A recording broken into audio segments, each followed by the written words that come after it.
नमस्कार दर्शक बंधु राधे राधे आपण मानकु Odia GK galaxy YouTube channel को स्वागत। पवित्र रज संक्रांति उपलक्षे समस्त को हार्दिक अभिनंदन। आज भिडियो रे आमे देखिबा रज पर्व उपलक्षे 10 धाड़ी एक सुंदर रचनाटीए। आपण मानक भल पाइबा स्वरूप गोटे गोटे लाइक एवं सब्सक्राइब निश्चय करिवे। ओडिशा रे पालन करा जाउथिबा पर्व मध्यरु रज पर्व अन्यतम। एही पर्व को ज्येष्ठ मासर शेष एवं आषाढ़ मासर आरंभ रे पालन करा जाए।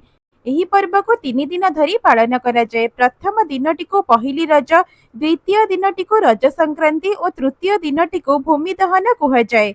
एही पर्व साधारणतः झियो मानकर मुख्य पर्व हेले मध्य आबाल वृद्ध बनिता एहाको श्रद्धा सहकारे पालन करिथांती। एही रज 3 दिन झियो बहु माने सकाळु निजर नित्यकर्म सारी नूतन वस्त्र परिधान करिथांती।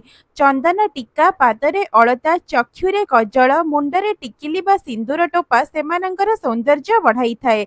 कुमारी माने खाली पादरे भूमि रे न चलिबा हेउछि एक पारंपरिक विधि। एही पर्व रे झियो माने कदली पाटुआरे तियारी जोता पिंधि थांती। रज दिन घरर झियो और स्त्री लोक माने किछि कामधंदा न करी क्रीड़ा कौतुक 3 दिन समय बिताई थांती। पोड़ पिठा एवं दोली खेल एही पर्वर मुख्य आकर्षण अटे। तृतीय दिन बा भूमि दहन दिवसटी बसुमतींकर विश्राम दिन अटे। एही दिन माटी को आघात लागिला भली कोनोसी कार्य करा जाए नाही। पृथ्वी मां को एही उत्सव रे पूजा करा जाए।